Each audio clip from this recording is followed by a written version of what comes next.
Hello दोस्तों, कभी ये सोचा है कि महाराष्ट्र की पहाड़ियाँ मतलब वो इतनी अजीब सीढ़ियों जैसी क्यों दिखती हैं? ऐसा लगता है जैसे कोई आसमान तक जाने के लिए सीढ़ियाँ बनाकर चला गया हो। तो आज हम इसी राज से पर्दा उठाने वाले हैं, एक ऐसे प्राचीन ज्वालामुखी रहस्य से जो इस पूरे राज्य के लैंडस्केप के नीचे दबा हुआ है। तो चलिए सीधे महाराष्ट्र की इस जियोलॉजिकली कहानी के दिल में उतरते हैं और इस मजेदार पहेली को है ना सुलझाते हैं। सबसे पहले जरा इसके साइज को समझते हैं। हम बात कर रहे हैं 3,07,713 वर्ग किलोमीटर की। मतलब महाराष्ट्र एरिया के हिसाब से भारत का तीसरा सबसे बड़ा राज्य है। ये बहुत बहुत बड़ा इलाका है और इसका जो जियोलॉजिकल इतिहास है ना, वो भी उतना ही विशाल है। तो वो सीढ़ियों वाला राज कहाँ छिपा है? इसका जवाब हमें जमीन के बहुत नीचे मिलता है। हमारा सफर शुरू होता है एक ऐसी जियोलॉजिकल फॉर्मेशन के साथ जिसे हम ग्रेट डेक्कन ट्रैप्स के नाम से जानते हैं। और मजे की बात यह है कि इसका नाम ही अपने आप में एक बहुत बड़ा क्लू है। अब देखिए, ट्रैप सुनकर लगता है कि कोई जाल होगा, है ना? लेकिन इसका किसी जाल में फंसने से कोई लेना देना नहीं है।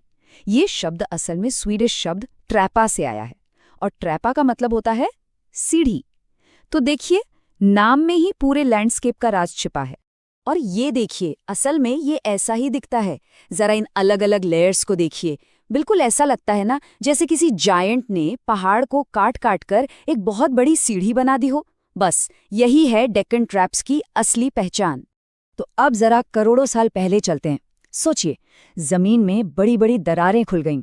ये कोई फटने वाले ज्वालामुखी नहीं थे, बल्कि ऐसे थे जैसे जमीन पर घाव हो गए हों और उनसे बस लावा बहता ही जा रहा है, बहता ही जा रहा है। और ये लावा फैलता गया, एक के ऊपर एक परत जमाता गया, बिल्कुल एक जियोलॉजिकल लेयर केक की तरह। और फिर क्या, लाखों सालों तक हवा और पानी ने इन परतों को काटा, तराशा और वो सीढ़ियां पठार बना दिए जिन्हें हम आज देखते हैं। तो इस कमाल के जियोलॉजिकल फाउंडेशन ने सिर्फ ये सीढ़ीदार पहाड़ियां ही नहीं बनाई, बल्कि इसने पूरे महाराष्ट्र को 3 बिल्कुल अलग अलग हिस्सों में भी बांट दिया। और हर हिस्से की अपनी एक अलग पहचान है, अपना एक अलग कैरेक्टर है। ये जो टेबल है, ये पूरी कहानी एक बार में बता देती है। देखिए, सबसे पश्चिम में है कोंकण तट, नीचा इलाका जहां मॉनसून की जबरदस्त बारिश होती है। फिर बीच में आती है हमारी ताकतवर सह्याद्री रेंज, जो मौसम के लिए एक बहुत बड़ी दीवार की तरह काम करती है। और फिर उसके पूरब में फैला है विशाल सूखा डेक्कन का पठार, जो धीरे धीरे देश के अंदरूनी हिस्सों की तरफ झुकता चला जाता है। अब इन तीनों में सबसे जरूरी है सह्याद्री पर्वतमाला। ये सच में महाराष्ट्र की फिजिकल बैकबोन है, मतलब रीढ़ की हड्डी। इसको ऐसे समझिए कि ये एक क्लाइमेट गार्ड है। एक तरफ से ये मॉनसून की सारी नमी को रोक लेता है और दूसरी तरफ एक सूखा रेन शैडो एरिया बना देता है। नदियां किधर बहेंगी, कौन सी फसलें उगेंगी, सब कुछ यही शानदार पर्वत तय करता है। चलिए, अब जरा और जूम इन करते हैं और कुछ खास लैंडमार्क्स और लाइफलाइंस को समझते हैं जो इस पूरे लैंडस्केप को डिफाइन करती हैं। इसका सबसे अच्छा एग्जाम्पल हमें पुणे के आसपास मिलता है। सिंघड़, तोरणा, राजगढ़, ये नाम सुने ही होंगे। ये सिर्फ पहाड़ियां नहीं हैं, ये इतिहास का खजाना है। इन पर जो किले बने हैं, उन्होंने कितने ही साम्राज्यों को बनते और बिगड़ते देखा है। और यही सह्याद्री की दीवार राज्य की नदियों को भी 2 हिस्सों में बांट देती है, और वो भी बिल्कुल अलग अलग। पश्चिम की तरफ नदियां एकदम तेजी से खड़ी ढलानों से नीचे उतरती हैं, पूरी रफ्तार से अरब सागर में जा मिलती हैं।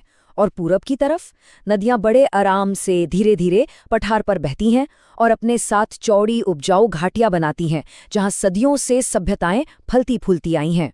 और ये हैं पठार की वो महान नदियां, गोदावरी, कृष्णा, भीमा।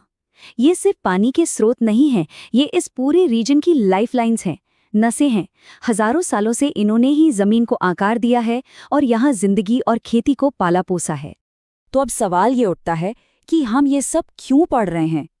ये करोड़ों साल पुरानी जियोलॉजी आज की जिंदगी को या हमारे करियर को कैसे अफेक्ट कर सकती है?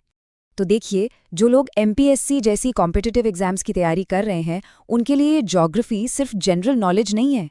ये तो फंडामेंटल है, एकदम बेसिक। फसलें कैसी होंगी, मिनरल्स कहाँ मिलेंगे, कौन से इलाके का डेवलपमेंट कैसे होगा, इन सारे सवालों के जवाब उसी जियोलॉजिकल फाउंडेशन में छिपे हैं जिसकी बात हम अभी तक कर रहे हैं। तो अगर इस पूरी चर्चा से सिर्फ एक बात याद रखनी हो तो वो ये है, महाराष्ट्र का पठारी होना, उसका प्लेटो कैरेक्टर ही सब कुछ है। इसकी जो अंडरलाइंग जियोलॉजी है वही इसकी असली पहचान है।